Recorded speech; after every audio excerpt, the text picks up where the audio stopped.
మళ్ళా వినడానికి ఉంటుంది. ఓం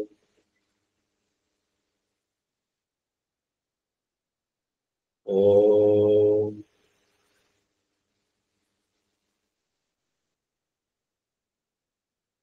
ఓం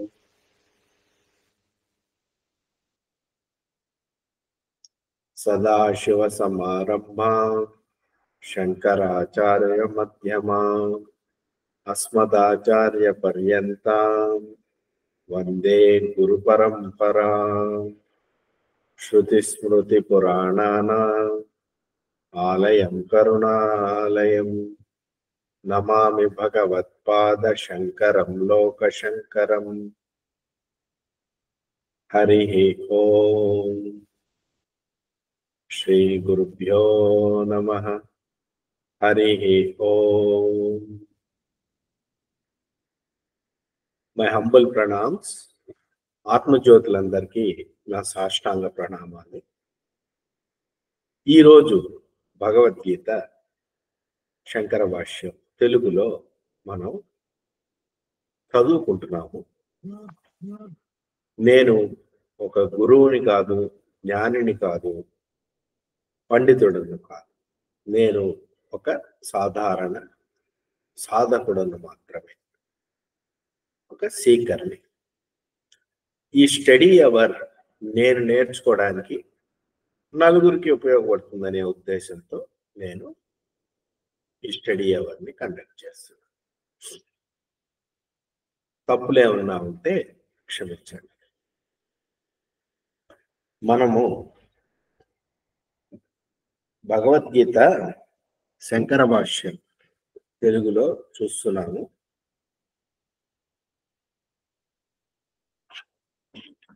రెండవ చాప్టరులో మనము 11వ శ్లోకము, 10వ శ్లోకము తర్వాత 11వ శ్లోకానికి ముందు శంకరాచార్యులు భాష్యకారులు సంబంధ భాష్యం రాశారు. అది చూస్తూ ఉన్నాం. అందులో ఏం చెప్పారంటే ఇప్పటి వరకు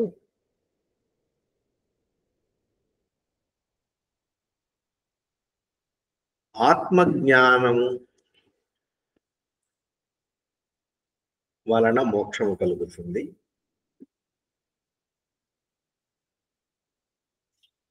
అది కర్మ వల్ల లభించదు, జ్ఞానము వలననే లభిస్తుంది. జ్ఞానము అంటే తెలుసుకొనుట, కర్మ అంటే చేయుట. అనగా మీరు ఇప్పుడు ఒక పూజ చేసిన, వ్రతం చేసిన, యజ్ఞం చేసిన, హోమం చేసిన, వాటి వల్ల కొంత ఫలం లభిస్తుంది. ఆ ఫలము స్వర్గప్రాప్తి, ఆ విధంగా ఉంటుంది. కానీ మోక్షం మాత్రం కర్మఫలం కాదు అని శంకరాచార్యులు చెప్తున్నారు. అనగా కర్మ చేయుట వలన మీకు మోక్షము లభించదు, తెలుసుకొనుట వలన మాత్రమే లభిస్తుంది. జ్ఞానము వలన మాత్రమే మోక్షము లభిస్తుంది. పైగా ఈ జ్ఞానము కర్మ ఈ రెండు ఒకేసారి ఒకే మనిషి ఆచరించుట కుదరదు. జ్ఞాన కర్మ సముచ్చయము కుదరదు. సముచ్చయం అంటే రెండు కలిపి చేయుట కుదరదు. ఒకట నీవు కర్మ చేసి కర్మ ఫలం నందు ఆసక్తితో ఉండడం ఒక పద్ధతి, లేదా జ్ఞానము ద్వారా ఆత్మజ్ఞానాన్ని సంపాదించి ఆత్మకర్త కాదు, అకర్త, అభోక్త తెలుసుకొని ఉండుట, అది ఒక పద్ధతి. ఈ రెండు పొసగవు ఒక చోట చెప్పబోతున్నారు. అది చదువుతూ ఉన్నాం మనం. సో అందులో పూర్వపక్షము అనగా ఈ భాష్యం ఎలా ఉంటుందంటే, ఒక పూర్వపక్షి ఉంటాడు. పూర్వపక్షి అంటే ఇద్దరు ఆర్గ్యుమెంట్ చేసుకుంటున్నట్టుగా ఉంటుంది, ఇద్దరు సంవాదం లాగా ఉంటుంది. శంకరాచార్యులు సిద్ధాంతి, ఆయనకి అపోజింగ్ గా ఎదురుగా మాట్లాడేది పూర్వపక్షి. అంటే శంకరాచార్యులు ఈ భాష్యం ఎలా రాశారంటే, ప్రశ్న ఆయనే వేస్తారు, సమాధానం ఆయనే చెప్తారు. ప్రశ్న వేసినప్పుడు అది పూర్వపక్షము, సమాధానం చెప్పినప్పుడు అది సిద్ధాంతం. సో భాష్యం మొత్తం కూడా పూర్వపక్షము సిద్ధాంతము, ఒక ఇద్దరు లాయర్స్ మాట్లాడుకుంటున్నట్టుగా ఉంటుంది భాష్యం. సో ముందు పూర్వపక్షం చూద్దాం. పూర్వపక్షం ఏం చెప్తుందంటే,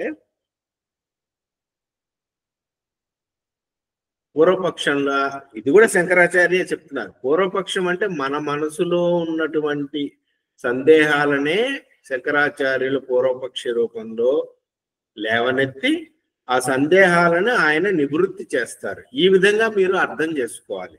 అంతేగాని పూర్వపక్షం అంటే ఇంకెవరో ఉన్నారు, వారు వేరు మనం వేరు అన్నట్టు కాకుండా, పూర్వపక్షి మనమే, మన మనసులో ఉన్న సందేహాలే శంకరాచార్య లేవనెత్తి ఆ సందేహాలని ఆయనే సిద్ధాంతీకరణ చేసి సిద్ధాంతాన్ని ప్రపోజ్ చేస్తున్నారు.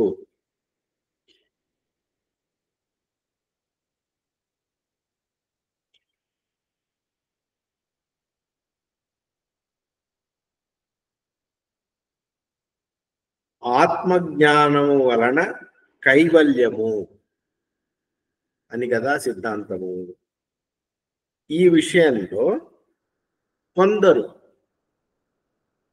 కేచిత్ అంటే కొందరు అంటే ఎవరు? శంకరాచార్యులకి ముందర కొద్దిమంది భగవద్గీత మీద భాష్యం రాశారు. అవన్నీ మనకి ఇప్పుడు లభ్యం అవడం లేదు.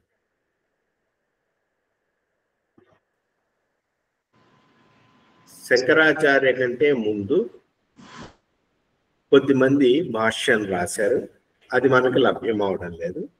అందులో ఒక ఆయనని వృత్తికారుడు అంటారు. ఆయన ఒక వృత్తి రాశారు, భగవద్గీత మీద వృత్తి రాశారు ఒక ఆయన్ని వృత్తికారుడు అంటారు. వారి అభిప్రాయాన్ని శంకరాచార్యులు కోట్ చేస్తూ ఉటంకిస్తూ ఆయన ఏం చెప్తున్నారంటే, ఆత్మజ్ఞానము వలనకు మాత్రమే కైవల్యము అనే ఈ విషయంలో వృత్తికారుడు మొదలైనటువంటి వారు ఈ విధంగా చెప్తున్నారు అని పూర్వపక్షాన్ని వారు చెప్తున్నారు. వృత్తికారుల అభిప్రాయం ఎలా ఉంది? సర్వకర్మ సన్యాస పూర్వకమైన అన్ని కర్మలను సన్యసించుట వలన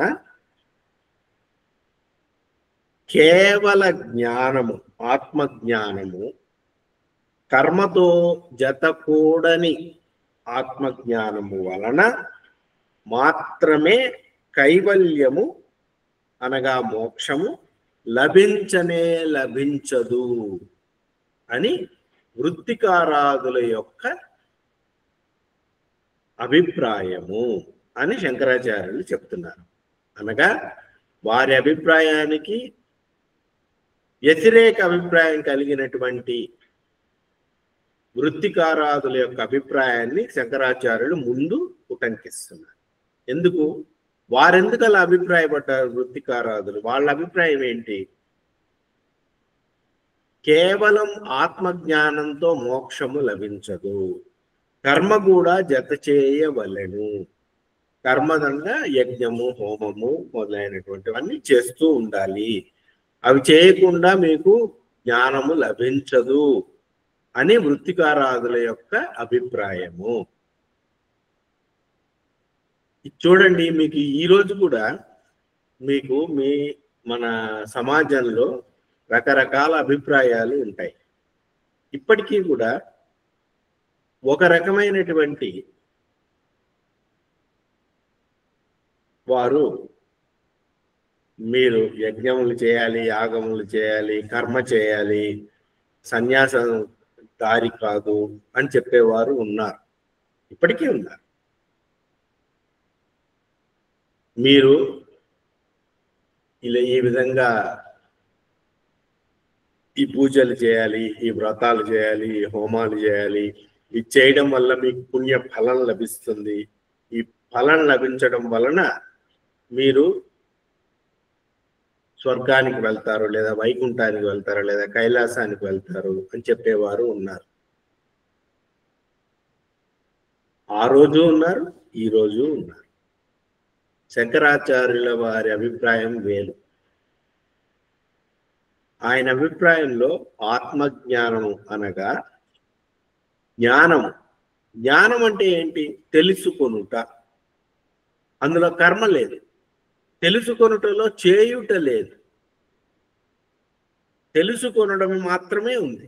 తెలుసుకొనడం వలన మాత్రమే, ఆత్మ గురించి తెలుసుకొనడం వలన మాత్రమే మోక్షం లభిస్తుంది అనేది శంకరాచార్యుల వారి మతము, అద్వైత మతము. ఇంకా మిగిలిన వారి మతాలన్నీ కూడా చేయుట అనే దాని మీద ఆధారపడి ఉన్నాయి. మీరు ఎవరినన్నా తీసుకోండి, మిగతా ఏ మతస్థులనన్నా తీసుకోండి, ఏదో చెయ్యాలి, ఏదో చేయడం వలన ఫలితం లభిస్తుంది, ఆ ఫలితం వలన మేము స్వర్గానికి పోతాము, ఈ విధంగా ఉంటుంది. తెలుసుకొనుట అనేది ఒక్క అద్వైత సిద్ధాంతంలోనే పెద్దపీట వేశారు శంకరాచార్యులు. ఆత్మ జ్ఞానానికి పెద్దపీట. తెలుసుకొనుట వలననే. ఎందుకని మీరు ఇలా చెప్తున్నారు అని మీరు అనుకోవచ్చు. ఇప్పుడు కర్మ చేయటం వలన ఫలం లభిస్తుంది. ఎందుకంటే వైదిక కర్మ చేస్తే ఒక ఫలం, అదృష్ట ఫలం లభిస్తుంది. వచ్చే జన్మలోనన్నా మనం దాన్ని పొంది మనం దాన్ని అనుభవిస్తాం. అయితే మీరు అర్థం చేసుకోవాల్సింది ఏంటంటే, కర్మ చేయటం వలన ఫలం లభిస్తుంది, కానీ అది అనంత ఫలం ఎప్పటికీ లభించదు. ఎందుకంటే కర్మ లిమిటెడ్ కర్మ వలన అన్లిమిటెడ్ ఫలం లభించదు అనేది సిద్ధాంతం. నిజానికి మీరు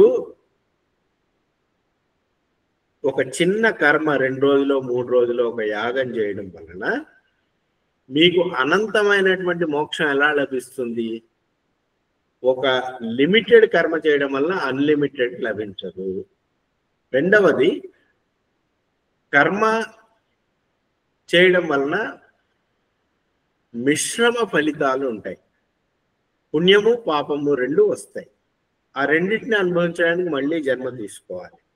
మళ్ళీ జన్మ తీసుకున్నప్పుడు మళ్ళీ కర్మ చేస్తాం, మళ్ళీ ఫలం వస్తుంది, మళ్ళీ జన్మ తీసుకుంటాం. కాబట్టి జన్మరాహిత్యము, మోక్షము అనేది కలుగదు. కర్మ వలన జన్మరాహిత్యము ఎప్పటికీ కలుగదు అనేది సిద్ధాంతం. సరే, మనం పూర్వపక్షం చూస్తున్నాం. కేవలం ఆత్మజ్ఞానం, కర్మతో జతకూడని ఆత్మజ్ఞానము సర్వకర్మ సన్యాసపూర్వకమైనది. ఆత్మజ్ఞానం మాత్రమే కైవల్యము, మోక్షము లభించదు అనేది వృత్తికారాదుల యొక్క అభిప్రాయము.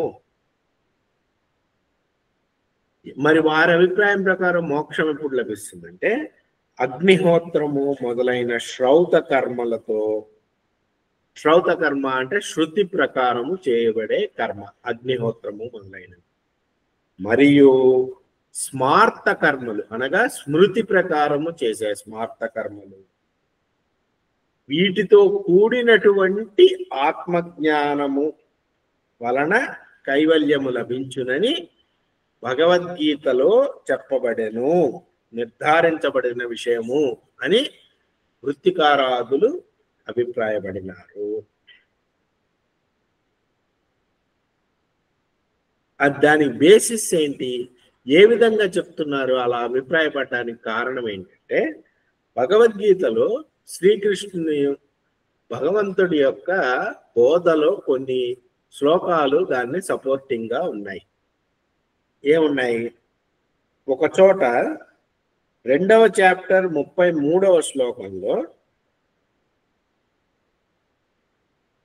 అథ చేత్వమిమం ధర్మ్యం సంగ్రామం న కరిష్యసి అనే శ్లోకంలో, ఆ శ్లోకంలో ఏం చెప్తుందంటే, నువ్వు అలా కాకుండా నీవు ధర్మబద్ధమైనటువంటి ఈ యుద్ధమును చేయకపోతే నీవు పాపమును పొందెదవు అని కృష్ణుడు చెప్తున్నాడు. కాబట్టి కృష్ణుడు చెప్పాడు కదా, యుద్ధం చేయి లేకపోతే పాపం వస్తుంది అని చెప్పాడు కదా. అంటే ఏంటి? కర్మ చేయమనే చెప్పాడు కదా, కర్మ చేయొద్దని చెప్పలేదు. కర్మ చేయొద్దని చెప్పినప్పుడు సర్వకర్మ సన్యాసం ఆత్మజ్ఞానము అని నువ్వు ఎందుకు అంటున్నావు? కర్మతో కూడిన ఆత్మజ్ఞానమే మోక్షానికి హేతువు అని మేము సిద్ధాంతీకరిస్తున్నామని పూర్వపక్షి యొక్క వాదము. అలాగే 2వ చాప్టర్ 47వ శ్లోకంలో కర్మణ్యేవాధికారస్తే అని అనే శ్లోకంలో చెప్పాడు. ఏమని చెప్పాడు? నీకు కర్మయందు మాత్రమే అధికారము కలదు అని చెప్తున్నాడు కృష్ణుడు. నీకు కర్మయందు మాత్రమే అధికారం కలదు అని చెప్తున్నాడు. మరి కర్మయందే అధికారం కలదన్నప్పుడు ఆత్మజ్ఞానం గురించి ఎందుకు మాట్లాడుతున్నారు మీరు? కర్మ చేసుకుంటూ తరిద్దాం. ఇది ఎందుకు వస్తుందంటే, కర్మయందు జనాలకి ఒక రకమైనటువంటి ఉత్సాహం ఉంటుంది, చేయుట యందు ఉత్సాహం ఉంటుంది. ఎందుకంటే రజోగుణం ఎక్కువగా ఉంటుంది. ఏదో ఒకటి చేద్దాం, చేసి ఆ ఫలాన్ని పొందుదాం, దాన్ని ఎంజాయ్ చేద్దామని ఉంటుంది. అందుకని కర్మని వదిలిపెట్టమంటే అంత త్వరగా వదిలిపెట్టలేరు. సర్వకర్మ సన్యాసం ఎవరు చేయలేరు. అది చేయలేరు ఎందుకంటే వాళ్ళు కర్మను వదిలిపెట్టలేరు, వాళ్ళు కర్మ ఫలం మీద తృష్ణ వదులుకోలేరు కాబట్టి కర్మ చేయాలి అంటారు. మరి అన్నప్పుడు మీరు మోక్షం రాదు అంటే అది ఇష్టం లేదు. మాకు మోక్షము కావాలి, మాకు కర్మ ఉండాలి, మాకు మోక్షము కావాలి, ఈ విధంగా మంకు పట్టు పడతారు.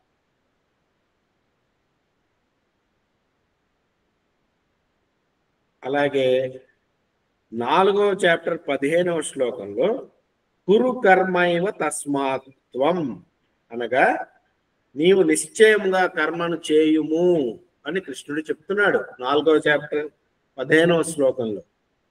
అందుచేత ఈ గీతావచనములను దృష్టిలో పెట్టుకొని కర్మతో కూడిన ఆత్మజ్ఞానము మాత్రమే మోక్షాన్ని ప్రసాదిస్తుంది అని మేము చెప్తున్నాము అనేది వీరి యొక్క వాదము. ఇప్పుడు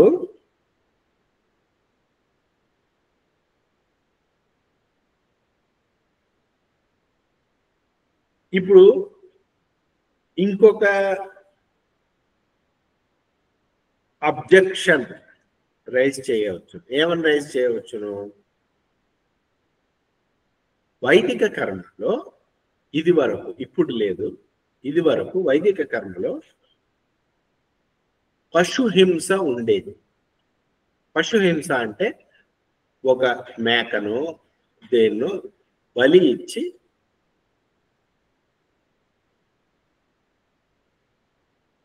ఆ యజ్ఞము సంపూర్ణము చేసేవారు. ఆ రోజుల్లో ఆ పశు బలి ఇచ్చి ఆ పశు బలి ఆ మాంసభక్షణం కూడా చేసేవారు. ఆ యజ్ఞశిష్ట అది తీసుకొని దాన్ని అర్పించి తినేవారు. అందుచేత వైదిక కర్మ అధర్మమును కలిగించుననే ఆశంక. ఎందుకంటే హింస ఉంది కదా, అంటే మీకు మంచి ఫలము వస్తుంది, హింస చేశారు కాబట్టి అధర్మము కూడా వస్తుంది అనే ఆశంక ఉంటే, ఇది ఎవరి ఆశంక, ఎవరి సందేహము? కపిల మతాన్ని అనుయాయులు లేవనెత్తినటువంటి ఆశంక ఉన్నట్లయితే అలాంటి ఆశంక పెట్టుకోవాల్సిన అవసరం లేదు అని ఈ పూర్వపక్షే ఇంకా చెప్తున్నట్టున్నాడు. ఓకే, అది ఏ విధంగా అంటే క్షత్రియుల యొక్క కర్తవ్య కర్మ ఏమిటి? క్షత్రియుల యొక్క కర్తవ్య కర్మ ఏంటి? యుద్ధం రూపంలో ఉంటుంది. క్షత్రియులు చేయాల్సిన పని ఏంటి? వారు చేయాల్సిన పని యుద్ధము చేయుట. యుద్ధము చేసినప్పుడు హింస ఉంటుంది కదా. ఎలాంటి హింస ఉంటుంది? పెద్దలు, సోదరులు, పుత్రులు, మిత్రులు మొదలైన వారిని హింసించుట, చంపుట అనేటటువంటి హింసా కార్యం ఉంటుంది కదా. ఆ కర్మ, క్షత్రియులు చేసే కర్మ చాలా క్రూరమైన కర్మ. మనుషుల్ని చంపుట చాలా క్రూర కర్మ చేస్తారు. కానీ అది ఆ యుద్ధము అనేది వారికి స్వధర్మము. అనగా వారు ఎందుకు చేస్తారు? క్షత్రియుడు అనగా ఎవరు? నేను బలహీనులను బలవంతుల నుండి రక్షించెదను అని ఎవరైతే కంకణం కట్టుకుంటారో వారు క్షత్రియుడు. బలహీనులను బలవంతుల నుండి రక్షించెదను, నేను ధర్మాన్ని ఈ భూమిలో ఎస్టాబ్లిష్ చేస్తాను, నెలకొల్పుతాను అనుకునేవారు క్షత్రియులు. అందుచేత వారు ధర్మయుద్ధం చేసినప్పుడు అధర్మ పక్షంలో నిలబడినటువంటి వారిని హింసించడం జరుగుతుంది. అందుచేత హింస అసలు తగనే తగదు, హింస వలన మంచిది కాదు, వారికి పాపం చుట్టుకుంటుంది అనడానికి లేదు. ఎందుకంటే క్షత్రియులు ధర్మయుద్ధం చేస్తున్నారు. ధర్మయుద్ధం చేసినప్పుడు ఒక బలహీనుడిని రక్షించడానికి ఒక క్రూరాత్ముడైనటువంటి బలవంతుణ్ణి హింసిస్తున్నారు. అందుచేత వారికి పాపము తగలదు, వారికి పుణ్యమే వస్తుంది. ఎందుకు? అది వారి స్వధర్మము గనక, క్షత్రియ ధర్మం గనక వారికి పుణ్యమే వస్తుంది. వారికి అధర్మము అంటదు. ఎందుకు? వారి హింస చేసినా గాని వారికి అధర్మము అంటదు. అయితే పైగా వారు గనక అటువంటి ధర్మయుద్ధాన్ని చేయకపోతే, క్షత్రియులు గనక ధర్మయుద్ధాన్ని చేయకపోతే స్వధర్మాన్ని వదిలిపెట్టినటువంటి పాపము వారిని అంటుకుంటుంది.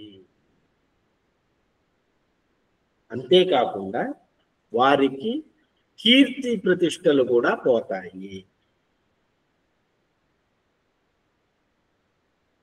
స్వధర్మాన్ని వదిలిపెట్టిన పాపము, కీర్తి ప్రతిష్టలు పోగొట్టుకొనుట అనేటటువంటిది వారికి చుట్టుకుంటుంది అని శ్రీకృష్ణుడు చెప్తున్నాడు. ఎక్కడ చెప్తున్నాడు? 2వ చాప్టర్ 33వ శ్లోకంలో తత స్వధర్మం కీర్తించ హిత్వా పాపమవాప్స్యసి అని 2వ చాప్టర్ 33వ శ్లోకంలో చెప్తున్నాడు. కాబట్టి ఇంకొకటి,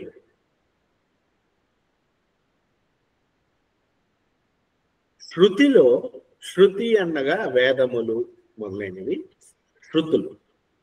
శృతిలో ఏమని చెప్పారు? యావజ్జీవం అగ్నిహోత్రం చేయమని చెప్పారు. బతికున్నంత కాలం అగ్నిహోత్ర కర్మ చేయవలసినదే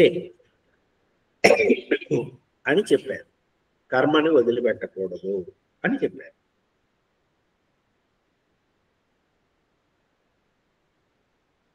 అందుచేత శృతిలో చెప్పినటువంటి కర్మలలో పశుహింస ఉన్నా కానీ, వైదిక కర్మలో పశుహింస ఉన్నా కానీ, స్వధర్మాన్ని విడిచిపెట్టినటువంటి పాపాన్ని పొందడం కంటే ఆ పశుహింస వలన వచ్చే ఆ స్వల్ప అధర్మాన్ని సహించుట మేలు. అందుచేత పైగా వైదిక కర్మలో పశుహింస ఉన్నా కానీ స్వధర్మాన్ని ఆచరిస్తున్నాడు కాబట్టి ఆ పశుహింస యొక్క పాపం వాడిని అంటదు అని చెప్తున్నారు. ఈ విధంగా జ్ఞానము కర్మ రెండు సముచ్చయముగా చేయుట వలన మోక్షము లభించును. జ్ఞానము కర్మ రెండు కలిపి చేయవలెను అని చెప్తున్నారు. సముచ్చయము అంటే ఏంటంటే ఒకే వ్యక్తి ఒకే కాలములో రెండిటిని కలిపి అనుష్ఠించడాన్ని సముచ్చయము అంటారు. ఒకే వ్యక్తి ఒకే కాలంలో రెండిటిని కలిపి అనుష్ఠించడాన్ని సముచ్చయము అంటారు. ఇప్పుడు మనము పూర్వపక్షాన్ని చూసాం. ఇప్పుడు మనం సిద్ధాంతాన్ని చూద్దాం. నిజానికి పూర్వపక్షం కూడా శంకరాచార్యులే రాశారు, సిద్ధాంతం కూడా శంకరాచార్యులే రాస్తున్నారు.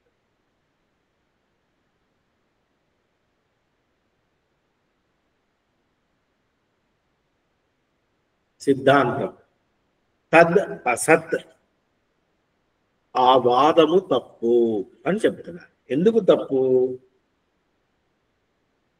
ఎందుకంటే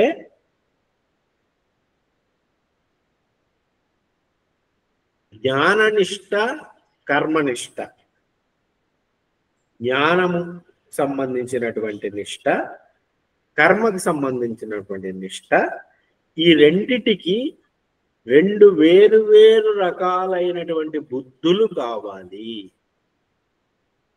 ఎంత క్లియర్గా శంకరాచార్య బుద్ధి రూపంలో ఆయన వేరు వేరు చేస్తున్నారు. జ్ఞాననిష్ట కలిగి ఉండే బుద్ధి వేరు, కర్మనిష్ట కలిగి ఉండే బుద్ధి వేరు అని చెప్తున్నారు. సైకాలజీలోనే తేడా ఉంది అని చెప్తున్నారు. జ్ఞాననిష్టలో ఉండే సైకాలజీ వేరు, కర్మనిష్టలో ఉండే సైకాలజీ వేరు, బుద్ధులు వేరు అని చెప్తున్నారు. ఏమని చెప్తున్నారంటే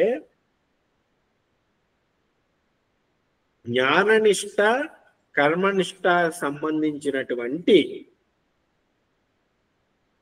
వేరువేరుగా శ్రీకృష్ణుడు భగవద్గీతలో చెప్పాడు.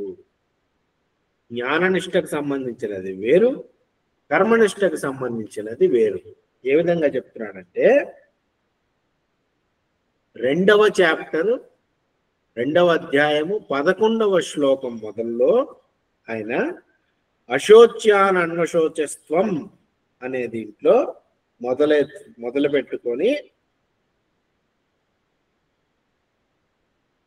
2వ చాప్టర్ 31వ శ్లోకం ఏమని, స్వధర్మమపి చావేక్ష్యతో అంతమయ్యే 2వ చాప్టర్ 11వ శ్లోకం నుండి 2వ చాప్టర్ 31వ శ్లోకం వరకు అంతమయ్యే ఈ గ్రంథాన్ని 2వ చాప్టర్ 11వ శ్లోకం నుండి 2వ చాప్టర్ 31వ శ్లోకం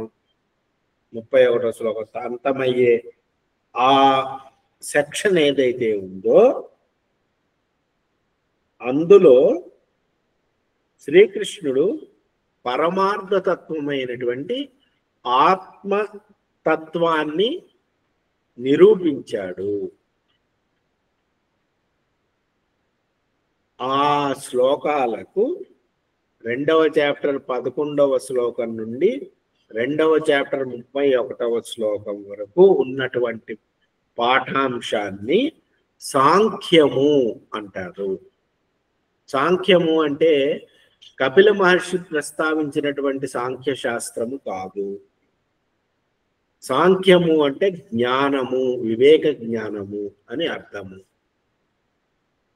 2వ చాప్టర్ 11వ శ్లోకం నుండి 2వ చాప్టర్ 31వ శ్లోకం వరకు ఉన్నటువంటి ఆ పాఠాన్ని సాంఖ్యము అంటారు. దాన్ని అలా ఎందుకంటారు? పరమార్థమైనటువంటి ఆత్మతత్వాన్ని ప్రకాశింపచేసేది కాబట్టి దానికి సాంఖ్యము అని పేరు. అది కపిల మహర్షి ప్రస్తావించినటువంటి సాంఖ్యము కాదు. ఆ సాంఖ్యము అర్థం చేసుకొని దాని ప్రకారంగా ఉండే బుద్ధిని సాంఖ్య బుద్ధి అంటారు.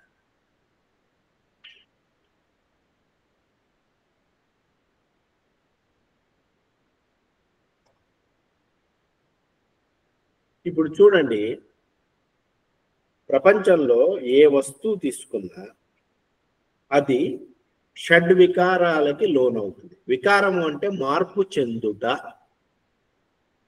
చెందుటను పొందుతుంది. షట్ అంటే 6 వికారములను పొందుతుంది. అది ఏమిటంటే పుట్టుట,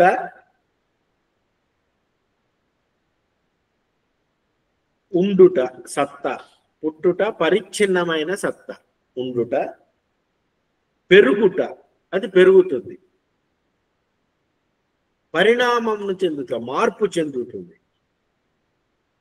క్షీణించుట అనగా అది మరి పతనం వైపు వెళ్ళిపోతుంది. నశించుట, నశించిపోతుంది. చూడండి, మన శరీరం తీసుకోండి, పుట్టింది, అది ఒక ఆకారాన్ని పొందింది, పెరిగింది, ఆ తర్వాత పెరిగిన తర్వాత ఏంటి, మార్పు చెందింది, రకరకాల మార్పులు చెందింది, తర్వాత క్షీణించింది, తర్వాత నశిస్తుంది.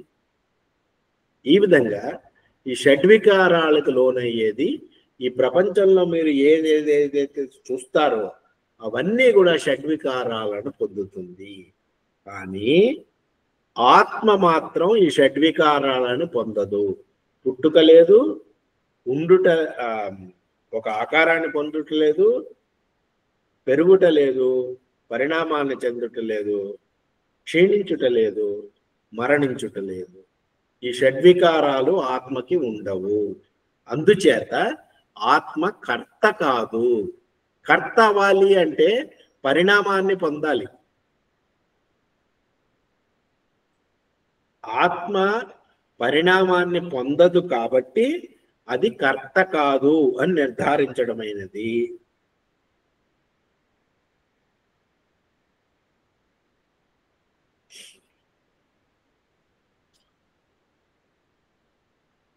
ఈ విధంగా ఆ ప్రకరణము యొక్క తాత్పర్యము నిరూపించబడింది. ఆ ప్రకరణములో ప్రకారంగా మనం ఆలోచిస్తే మనలో సాంఖ్య బుద్ధి నెలకొంటుంది. ఆ సాంఖ్య బుద్ధి ఎవరికైతే ఉంటుందో వారు జ్ఞానులు అనబడతారు. వారినే సాంఖ్యులు అని కూడా అంటారు. సాంఖ్యులు అంటే కపిల మహర్షి ప్రస్తావించినటువంటి సాంఖ్య శాస్త్రం ప్రకారం ఉండే వారిని కాదు. ఈ ఆత్మ అధికారి, మార్పు చెందనిది, అకర్త అభోక్త అని ఎవరైతే తెలుసుకుంటారో, దాని ప్రకారంగా ఉంటారో వారు సాంఖ్యులు, జ్ఞానులు అని చెప్పబడతారు. ఇంకా కూడా చెప్తున్నారు, ఈ సాంఖ్య బుద్ధి ఉదయించడానికి ముందు ప్రతి మనిషి కూడా సాంఖ్య బుద్ధి ఉదయించడానికి ముందు ఆత్మ అనేది ఒకటి ఉంటుంది. అది దేహేంద్రియాదులు కంటే విలక్షణమైనది. మన అందరూ అనుకునేది ఏమిటి, ఒక ఆత్మ ఉన్నది ఈ శరీరం లోపల, ఆ దేహేంద్రియాదుల కంటే విలక్షణమైనది. మీలో ఒక ఆత్మ ఉన్నది, నాలో ఒక ఆత్మ ఉన్నది. మీ ఆత్మ వేరు, నా ఆత్మ వేరు. నా ఆత్మ ఈ శరీరంలో ఉంది. అది ఏదైనా పని చేసేటప్పుడు నేను చేస్తున్నాను అనుకుంటుందా, ఆ ఆత్మే శరీరం ద్వారా ఆ పని చేస్తున్నది. ఆ ఆత్మ గురించే మనము ఒక యజ్ఞం చేసినా, యాగం చేసినా, మరణించిన తర్వాత ఆ ఆత్మ స్వర్గానికి వెళ్తుంది. ఆ కర్మ యొక్క ఫలాన్ని అనుభవిస్తుంది, ఇంకొక శరీరాన్ని తీసుకుంటుంది. ఇది మనందరికీ ఉండే ఆలోచనే. ఇది మనందరికీ ఉన్నటువంటి అండర్స్టాండింగ్ అబౌట్ ఆత్మ. What is the understanding? ఏంటి మన అండర్స్టాండింగ్? మనకు అర్థమైంది ఏంటి? ఈ శరీరంలో ఒక ఆత్మ ఉంది, మీ శరీరంలో ఒక ఆత్మ ఉంది. ఈ ఆత్మ ఏంటంటే దీనికి ఏదైనా కావాలి అనుకుంటే ఒక పని చేసి ఆ ఫలాన్ని పొంది దాన్ని ఈ శరీరం ద్వారా అనుభవిస్తుంది. అనుభవించిన తర్వాత శరీరం పతనమైన తర్వాత ఈ శరీరం నుండి ఇది ఇంకొక లోకానికి పోతుంది. ఆ లోకంలో ఇంతకు ముందు చేసినటువంటి కర్మల యొక్క ఫలితాన్ని అనుభవిస్తుంది. ఈ కర్మ ఫలితాలన్నీ ఆత్మకు అంటుకొని ఉంటాయి. ఈ విధమైనటువంటి భావజాలము ఉంటున్నది. ఇదే 99% మతాలలో చెప్పబడినటువంటి విషయము. మీరు అర్థం చేసుకోవాల్సింది ఏంటంటే, శంకరాచార్యులు ఈ ఆలోచన భావజాలాన్ని జ్ఞానము అన్నారు, అజ్ఞానము అంటారు. ఇదంతా అజ్ఞానంలో పార్ట్. ఈ ఆలోచనలలో ఆత్మ కర్త భోక్త అని స్వీకరించబడుతుంది. ఆత్మకర్త భోక్త అని స్వీకరించబడుతుంది. ఎందుకంటే చేసే పని ఎవరు చేస్తున్నారు? నేనే చేశాను. ఆ ఫలాన్ని ఎవరు అనుభవిస్తారు? నేనే అనుభవిస్తాను అని స్వీకరించబడుతుంది. స్వీకరించడం వలన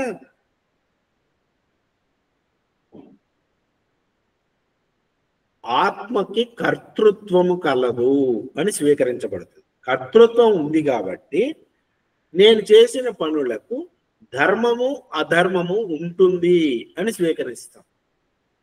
ధర్మము అధర్మము ఉండడం వలన ఆ రెండిటి వల్ల తేడాని దృష్టిలో ఉంచుకొని మోక్షాన్ని ఎలా సాధించాలి అంటే, నేను మంచి కర్మలు చేయుట వలన నేను మోక్షాన్ని పొందగలను అని కర్మయోగాన్ని అనుసరిస్తాడు అని చెప్తున్నారు శంకరాచార్యులు. నేను మంచి కర్మలు చేయడం వలన మంచి లోకాలకు పోతాను, చెడు కర్మలు చేయడం వలన నరకానికి పోతాను. అందుచేత నేను ఎప్పుడూ కూడా మంచి కర్మలనే అనుసరిస్తాను అనేది వీరి యొక్క మతం. ఈ విధంగా ఉన్న ప్రవృత్తిని యోగము అంటారు. యోగము, యోగ మార్గం అని ఎందుకు చెప్తున్నారంటే, మనకి బ్రాడ్గా విభజించాలనుకున్నప్పుడు జ్ఞానము యోగము అని విడగొడతారు. అదేంటంటే, జ్ఞానము అంటే తెలుసుకొనుట, యోగము అంటే చేయుట. ఈ కాంటెక్స్ట్లో ఈ విషయాలు అంటే ఏంటంటే, మీరు ఒక కర్మ చేసి ఆ కర్మ చేయడం వల్ల ఫలాన్ని అనుభవించి ఆ విధంగా మీరు నెమ్మదిగా ముందుకు వెళ్ళడాన్ని యోగ మార్గం కింద పెడుతున్నారు. అది ఏ యోగం అన్నా అవ్వచ్చు, హఠయోగం అవ్వచ్చు, కర్మయోగం అవ్వచ్చు, భక్తి యోగం అవ్వచ్చు, ఏమన్నా అవ్వచ్చు, జపం చేయొచ్చు, ఏదైనా చేయొచ్చు. నేను జపం చేయడం ద్వారా నేను భగవంతుడిని రీచ్ అవుతాను, ఇది ఒక ఎగ్జాంపుల్. మంచిదే, జపం చేయండి. కానీ జపం చేయడం వల్ల పుణ్యం వస్తుందా? పుణ్యం వస్తే స్వర్గానికి పోతారు. కానీ జపం చేయడం వల్ల భగవంతుడిని రీచ్ అవుతాను అంటే, మీరు చేసే జపము అల్పము, 1,00,000 సార్లు చేస్తారు, 1,00,00,000 సార్లు చేస్తారు. దానివల్ల అనంతమైన ఫలమైనటువంటి మోక్షము లభిస్తుందా? ఆలోచించుకోండి. ఎలా లభిస్తుంది? స్వల్పమైనటువంటి కర్మ వలన అనంతమైనటువంటి ఫలాన్ని మీరు ఎలా పొందుతారు? పొందలేరు. అలాగే అనుమానం చేత జపం చేయొద్దని కాదు, జపం చేయండి, మంచిది. తెలుసుకొనుటకు చేయుటకు మధ్య తేడాని నేను చెప్తున్నాను అంతే. చేయడం వల్ల నేను ఏదో యోగం చేసేస్తాను, ఏదో ప్రాణాయామం చేసేస్తాను, ఏదో సాధించేస్తాను, దానివల్ల నాకు అనంతమైనటువంటి సుఖం కలుగుతుంది అనేది భ్రమ మాత్రమే. కేవలము తెలుసుకొనుట వలన మాత్రమే ఆత్మజ్ఞానాన్ని సాధించటం వలన మాత్రమే మోక్షం లభిస్తుంది. పైగా మోక్షం అంటే కూడా ఇంకేదేదో ఊహా కల్పితాలు ఉంటాయి. ఎప్పుడైతే మీరు నేను చేయడం వల్ల సాధిస్తాను అన్నారో దాని అర్థం ఏంటంటే ఇప్పుడు నాకు మోక్షం లేదు, ఎప్పుడో భవిష్యత్తులో మోక్షం ఉంటుంది, కాలం మీద డిపెండ్ అయింది. ఇక్కడ మోక్షం లేదు, వైకుంఠంలో మోక్షం ఉంది, కైలాసంలో మోక్షం ఉంది, నేను మరణించిన తర్వాత ఇంకేదో లోకానికి పోతాను అంటే ఇక్కడ మోక్షం లేదు, ఇంకెక్కడో మోక్షం ఉంది. ఇప్పుడు మోక్షం లేదు, ఇంకెప్పుడో మోక్షం ఉంది. ఈ విధంగా మీరు కాలానికి దేశానికి లోబడి డిపెండెంట్ అయ్యి బతుకుతున్నారు. ఈ భావజాలాన్ని దీనికే మీరు యోగ మార్గాన్ని అవలంబించిన వాళ్ళు ఈ విధంగా చేస్తారు. వాళ్ళు స్వీకరించేది ఏంటంటే ఆత్మ కర్త భోక్త, అది కర్మను చేస్తుంది, కర్మ వలన ఫలితం వస్తుంది, ఆ ఫలితం వలన మేము ఇంకో లోకానికి పోతాము, అక్కడ మేము ఏదో సాధిస్తాము అనేటటువంటిది యోగ మార్గం కింద తీసుకోబడుతుంది. ఇది ప్రవృత్తి మార్గము, దీనిని యోగ మార్గము అంటారు. ఈ యోగము విషయముగా కలిగినటువంటి బుద్ధిని యోగ బుద్ధి అంటారు. ఇప్పుడు చూడండి, మన బుద్ధిలోనే తేడా ఉంది. సాంఖ్య బుద్ధికి యోగ బుద్ధికి అంత తేడా ఉంది చూడండి. అంటే సైకాలజీలోనే తేడా ఉంది. మీరు కూడా మిమ్మల్ని మీరు చూసుకోండి, మీరు ఏ సైకాలజీలో ఉన్నారు. మీరు సాంఖ్య బుద్ధి సైకాలజీలో ఉన్నారా, యోగ బుద్ధి సైకాలజీలో ఉన్నారా అనేది మీకే తెలుస్తుంది. అందుచేతనే మనుషులకి జ్ఞానం అంటే అర్థం కాదు. ఎందుకంటే వారి బుద్ధియే యోగ బుద్ధి. యోగ బుద్ధిలో ఉండి సాంఖ్య బుద్ధిని అర్థం చేసుకోవడానికి ట్రై చేస్తే కుదరదు. వారు క్లియర్గా సాంఖ్య బుద్ధిని అర్థం చేసుకోవాలి, దాని పారాడైమ్ని అర్థం చేసుకోవాలి.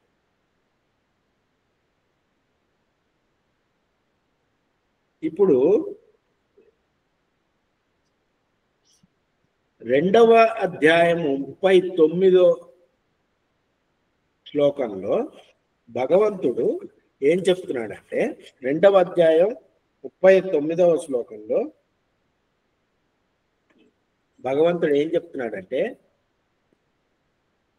ఏషా తే విహిత సాంఖ్యే బుద్ధిర్యోగే త్విమాం శృణు.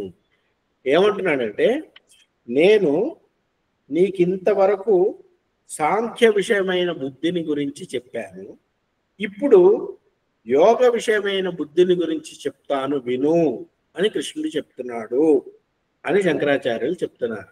ఈ విధంగా కృష్ణుడు చెప్పాడు భగవద్గీతలో, నీకు ఇంతవరకు సాంఖ్య బుద్ధి ప్రకారం ఉండే బుద్ధిని చెప్పాను, ఇప్పుడు యోగ బుద్ధిని చెప్తాను అని చెప్తున్నాడు అని రెండిటిని విడదీసి నిర్దేశించి చెప్తున్నాడు.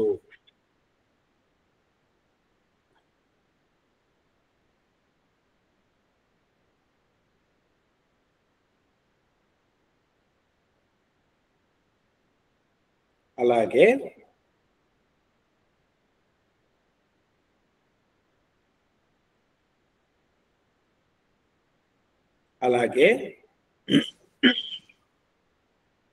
పూర్వము వేద స్వరూపుడైనటువంటి నాచే చెప్పబడేది అంటూ ఆ రెండిట్లో ఏంటి, సాంఖ్య బుద్ధి యోగ బుద్ధిలో సాంఖ్యులకు సాంఖ్య బుద్ధిని ఉండే జ్ఞాన యోగ నిష్ఠను వేరుగా చెప్పబోతున్నాడు కృష్ణుడు భగవద్గీతలో. ఎక్కడ చెప్తున్నాడు? 3వ చాప్టర్ 3వ శ్లోకంలో ఏం చెప్తున్నాడంటే,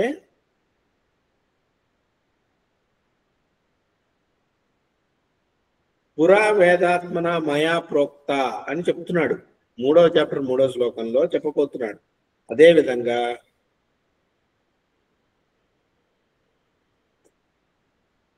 కర్మయోగులకి యోగాన్ని, జ్ఞానయోగులకి సాంఖ్యాన్ని గురించి కూడా 3వ చాప్టర్ 3వ శ్లోకంలో చెప్తున్నాడు. కర్మయోగేన యోగినాం అని చెప్పబోతున్నాడు. ఈ విధంగా సాంఖ్య బుద్ధిని యోగ బుద్ధిని ఆశ్రయించి ఉండే రెండు వేరు నిష్టలను భగవానుడే చెప్పి ఉన్నాడు. ఎందుకంటే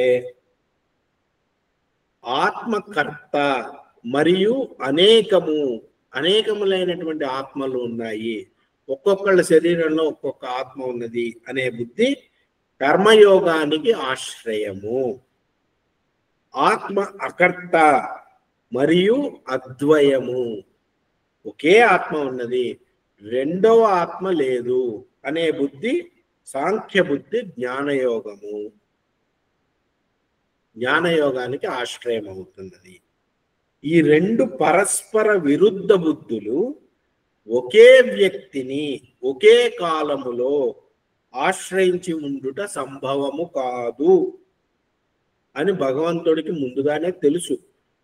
అందుకనే వేరువేరుగా చెప్పినాడు అని శంకరాచార్యులు తన సిద్ధాంత భాష్యంలో చెప్తున్నారు.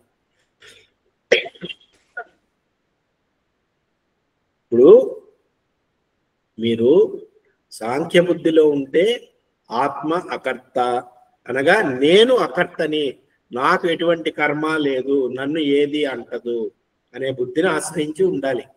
అలాగే ఆత్మ అంటే నేను వేరు ఎదుటి వాళ్ళు వేరు అనే బుద్ధి కాదు, ఉన్నది ఒకే ఆత్మ, అందరూ ఒకటే, ఉన్నది ఒకటే ఒక ఆత్మ మాత్రమే ఉన్నది అనేది సాంఖ్య బుద్ధి. నా ఆత్మ వేరు, మీ ఆత్మ వేరు, మీరు చేసుకునే కర్మలు మీరు అనుభవిస్తారు, నేను చేసుకునే కర్మలు నేను అనుభవిస్తాను. ఇది ఉన్నప్పుడు కర్మయోగ బుద్ధిని ఆశ్రయించి ఉండాలి. ఈ విధంగా రెండు వేరుగా చెప్పబడి ఉంది. ఈ రెండు బుద్ధులు ఒకే మనిషిలో ఒకే సమయంలో ఉండడానికి ఆస్కారం లేదు. అందుచేత కర్మ సముచ్చయవాదము కుదరదు అని శంకరాచార్యులు ఖండితంగా చెప్పినారు.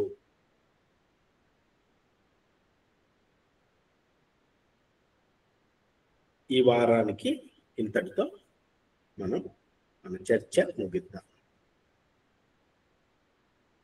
హరి ఓం తత్సత్. శ్రీకృష్ణ అర్పణమస్తు. ఏమైనా ప్రశ్నలు ఉంటే అడగండి. ఇవాళ చాలా బాగుందండి. కాకపోతే మళ్ళీ వినాలి. ఇది ఒకసారి వింటే వంట పట్టదు. అంటే ఇప్పుడు ఆత్మలు ఎవరి ఆత్మలైనా అన్నీ ఒకటే అన్నమాట. ఇప్పుడు మనం తీసుకునే దాన్ని బట్టి ఉంటుంది. మీరు సాంఖ్య బుద్ధిని అనుసరిస్తారా, యోగ బుద్ధిని అనుసరిస్తారా అన్న దాన్ని బట్టి మీకేమనిపిస్తుంది? మీరు ప్రతి శరీరంలో వేరు ఆత్మ ఉన్నది. ఇప్పుడు మీరు చూడండి, సూర్యుడు ఒకడే ఉన్నాడా, 10 సూర్యుడు ఉన్నారా? కరెక్టే అనుకోండి. కాబట్టి మనం చేసే కర్మలు ఒక్కొక్కళ్ళకి ఒక్కొక్క రకంగా చేస్తాం కదా. అది ఆత్మ వల్ల కాదనమాట, మనసు వల్ల చేస్తాం. దానికి సంబంధం లేదు. ఆత్మ అకర్త అన్నమాట. ఆత్మ అకర్త, దానికి ఎటువంటి కర్మ లేదు. అనగా ఆత్మ అంటే వేరే ఎక్కడో ఏదో ఉందనుకోవద్దు. నేనే ఆత్మని, నాకు ఎటువంటి కర్మ లేదు అని తెలుసుకోండి. మరి లేదు అని తెలుసుకోండి. అదే ఇప్పుడు ఏది పాటించని అర్థం కావట్లా. ఇస్కాన్ వాళ్ళు వింటే అన్నిట్లోనే హరే కృష్ణ హరే రామ జపం, రోజుకి ఇన్ని మాలలు చేసేయండి, అన్ని మాలలు చేసేయండి, ఆయనే సుప్రీము అని చెప్తున్నారు. కాకపోతే ఈ జ్ఞానానికి కూడా ముందు భక్తి అనే మెట్టు ఎక్కాలా తెలియదు. అట్లంతా ఏం లేదండి. మీరు జ్ఞానాన్ని అర్థం చేసుకోవడమే. ఇంత క్లియర్ గా చెప్తున్నారు కదా శంకరాచార్యులు. సాంఖ్య బుద్ధి, యోగ బుద్ధి వేరు. మీరు యోగ బుద్ధిలో ఉంటే ఇన్ని మాలలు చేయండి, అన్ని మాలలు చేయండి. మీరు సాంఖ్య బుద్ధికి రాదలుచుకుంటే అర్థం చేసుకోండి అంతే. ఇన్ని నేర్చుకోవడం నచ్చుతా ఉంది. అంటే అది నాకు నమ్మకం రావట్లేదు. ఇన్ని మాలలు చేస్తే అవుతుంది, ఇది చేస్తే అవుతుంది, కృష్ణుడే సుప్రీము, మిగిలిన వాళ్ళందరూ ఆయనకు అసిస్టెంట్లు అలా చెప్తుంటే అదేదో నాకు అంత నచ్చలేదు. ఇప్పుడు ఒక్కొక్కళ్ళకి ఒక్కొక్క రకమైనటువంటి ఉంటుంది. మీకు ఏది నచ్చితే మీరు అది స్వీకరించండి. భగవద్గీతలో అందుకే కృష్ణుడు ఇన్ని మార్గాలు చెప్పారు అన్నమాట. ఎవరికైతే నచ్చితే చేయమని. సరే.